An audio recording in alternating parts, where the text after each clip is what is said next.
Good afternoon, ladies and gentlemen, and welcome back to Season 3 of Midday with Trey. I'm your host, Trey. Let's get right into the show. Today's guest is a senior marketing major right here at CCU. Let's give it up for Tyrik Pierre.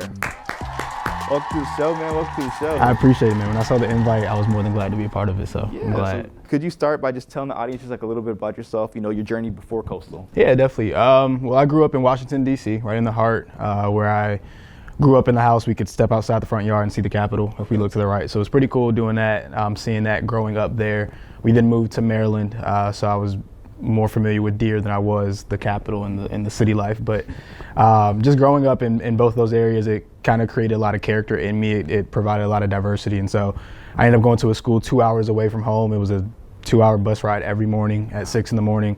And then it just kind of helped me grow and learn how to manage my time and what it looked like to be from somewhere and go somewhere else. And so that was kind of my first experience of being away from home with school. And Riken taught me everything that I knew in terms of, how to get along with people, how to interact with people respectfully, and just how to be a student. I never liked high school, but I got through it. I played golf, basketball, track, and soccer a little bit, but mostly was there for golf. And then after my last year, graduated, came here.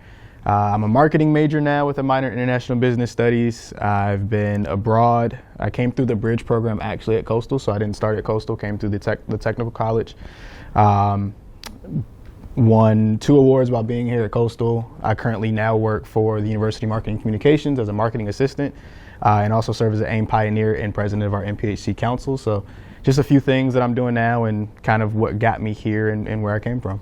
Okay, perfect. And, after high school, why did you choose to come to Coastal? Like, maybe what other colleges were in mind and how did Coastal stand out? So I had a few other colleges, was in conversation with a lot of colleges about the PGM program or playing golf at colleges, but essentially I ended up choosing Coastal. I can't even give myself that credit. My mom chose Coastal. Okay, yeah, fair enough. She said it was going to be the better fit for me, and I just kind of co-signed with it because it was 7 hours away from home. Mm-hmm. That was I didn't care about the beach. I didn't care about, what Coastal had to offer. I'm like 7 hours away from home sounds great. So.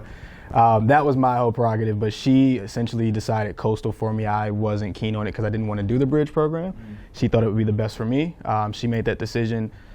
So when people ask me like what got me to Coastal, I'm always like, I don't really know, but what kept me at Coastal was the family and the support that I was able to build. Definitely found home at Coastal. Didn't know that it was going to be here. I definitely wanted to transfer early on in my time, and when COVID hit, really looked into not even continuing with college and choosing real estate, but just the family that I built here was able to keep me here. And so my mom made the decision to get me down here, and I've worked to find the people to help me stay. Okay. And did you have any classmates or people from your area in high school that came to Coastal as well? Yeah, I actually think we had, from my high school in particular, we had 4 students, including myself. Okay. One of them was a good friend of mine. We both played golf. The other 2 were a great friend of mine as well.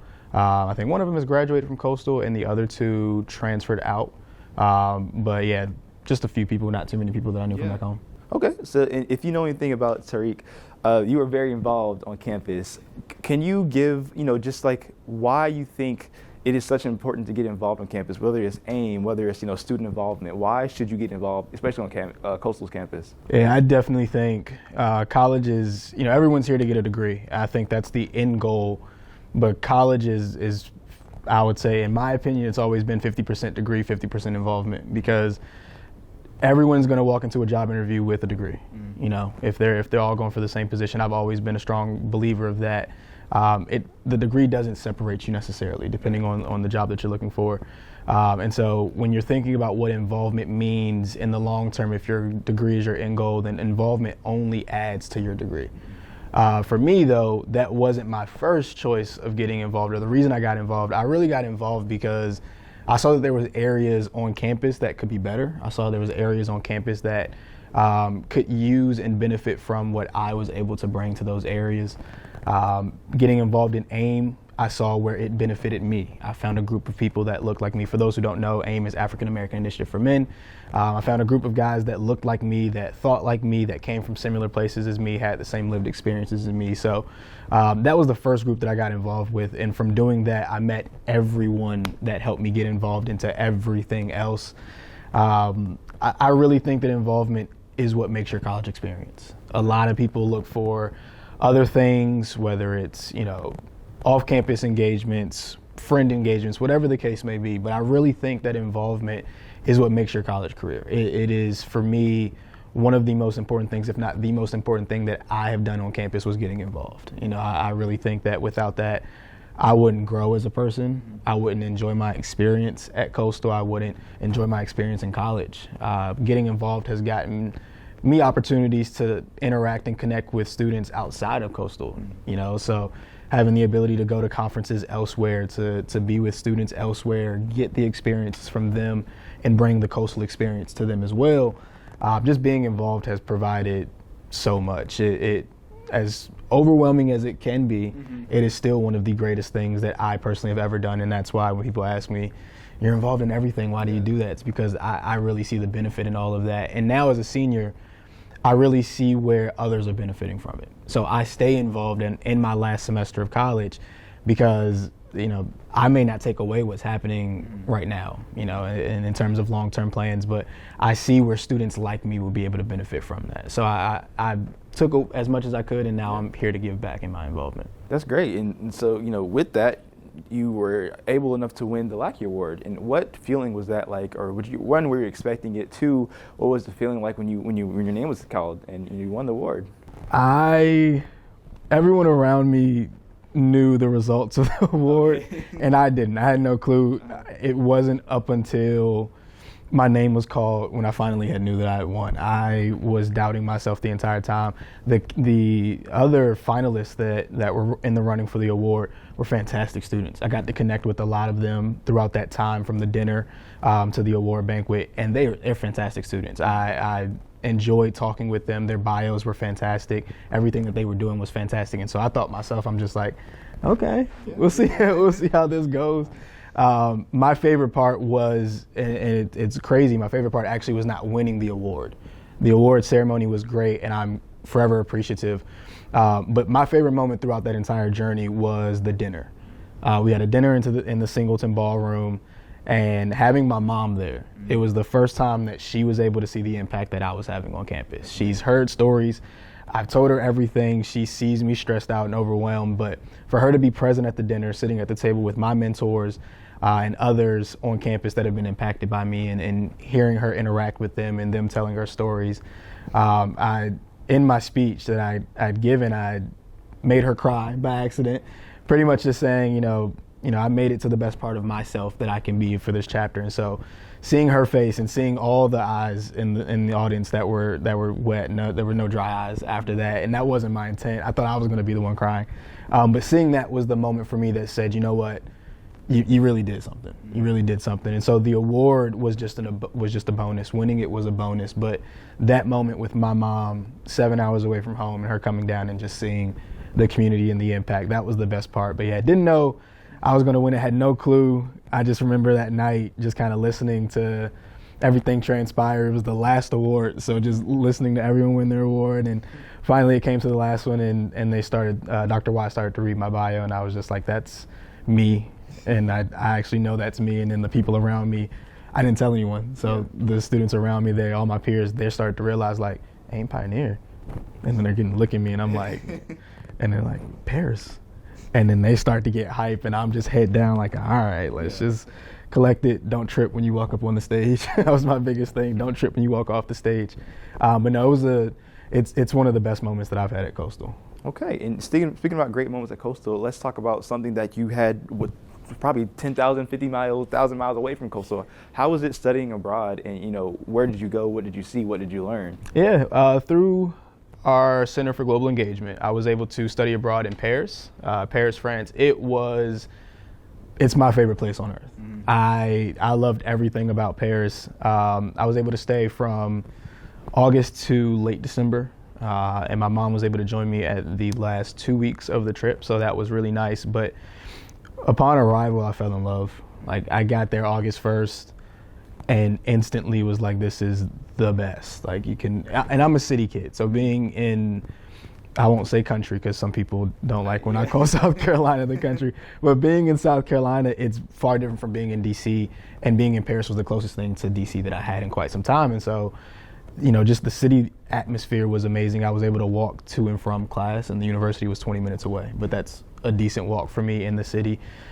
get on a bike if I really needed to, things like that. The markets were within walking distance. Everything was within walking distance. So just the entire experience was great. The culture was great.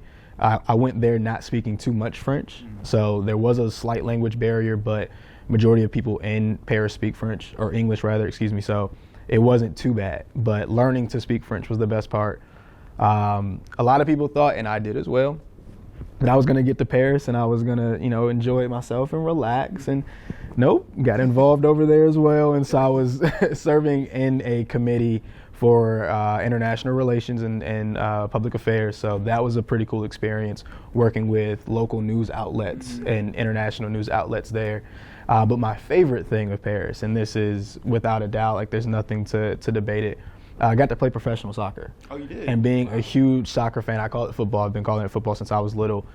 Being a huge fan of that, that was the first time that I ever got to live that experience. Like lunch was made for us. We had physios there for rub downs, for recovery, like everything. It was the full experience. Playing where actually the U.S. Olympic team would be practicing was really cool. So the facilities were very nice. And just seeing the passion behind the sport. I was also there while the World Cup was happening. So France going all the way to the final was awesome. Just the Champs-Élysées being just covered with fans, whether Moroccan or Parisian, it was great. So just the whole experience, I'm extremely grateful for everyone in the Center for Global Engagement to get me there. Dr. Fine, Dr. Christia, everyone that signed off on the paperwork to get me there, extremely grateful. But yeah, the experience was, I mean, it'll never be replicated, no matter how many times I go to Paris. That was the greatest thing that I have ever done in my personal life, and so I'm so grateful for it, and to this day, miss it every single moment. So yeah. Well, maybe you can go back in the future. I'm hoping to. I'm looking at grad school options over there. So I was gonna ask, what's next for you? What's in your in your basket? The first thing for me is to breathe a little bit. A lot of people ask me what's next, and I think one thing that happens when you get involved is a lot of people start to get invested in what you're doing. And it's a great feeling because it means that they care, but it's also it's pressure filled because people want to know what your next moves are. And for me as a graduating senior in December, I don't know what my next moves are. I struggle every day to figure out what are my next moves, what am I supposed to be doing, and there's no rhyme or reason to how you graduate, right?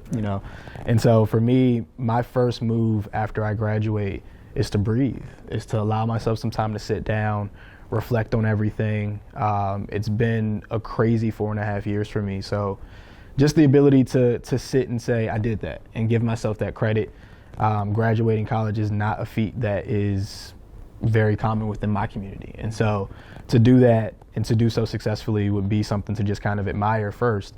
Afterwards, I am looking, back overseas, London, Paris, Amsterdam, for places for work and grad school.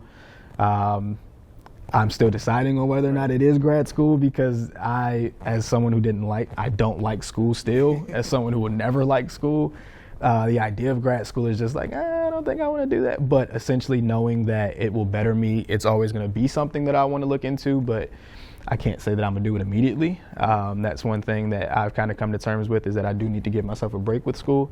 So just kind of for working, just looking into things in strategic planning, consulting, diversity, equity, inclusion, just things like that, but also keeping all my opportunities open, my mind open to whatever's available, because for me, I can be very closed-minded, and with me wanting to be in specific locations, it's even worse. So just trying to remind myself to be open-minded about what's coming my way. But essentially what's next is, we'll see, we'll see. So just kind of taking it day by day. It's October, which means that graduation is tomorrow, and I'm turning 50 in the following week. So life is going to move quick, but I'm just really absorbing what it is right now. So I'm grateful for it.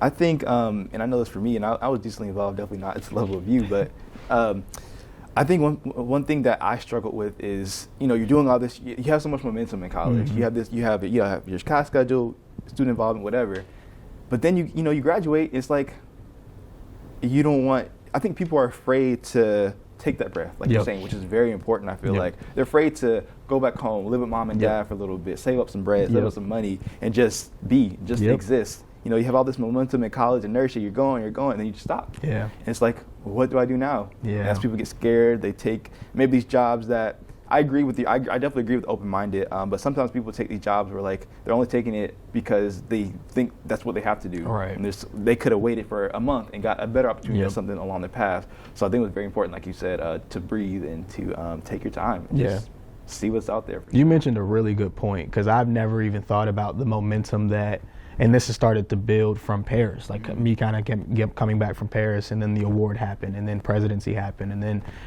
new job happened, like all of this momentum, and then it feels like it's just leading up to a cliff, and it's like, okay, what's after that cliff? So I think that's one thing that college students do struggle with when it comes to graduation, is you're in such a routine with college that it's weird to find yourself not in that routine after college. And for me, being involved means that my schedule is busy, and so I know what I'm doing every week and know what days I'm doing which. To have that kind of go away is like, what am I supposed to do with myself? Like, no 5:30s on Wednesdays for AIM? Like, what's next? So that's something that, for me, I've been kind of battling with, is like, what does the next life look like? Because as much as I want to remain involved in this, it's going to come to an end. So.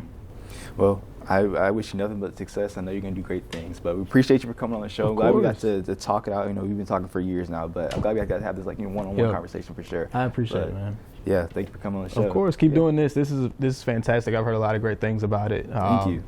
I've watched every episode. So have you? Oh, that's great. I'm a huge fan. I'm a huge fan. Every time I see it drop, I'm like, I gotta watch it. This is great. Something that I've aspired to do, and you've inspired me to look more into it. And so you're doing fantastic. Like I'm really grateful to see this happen in this way.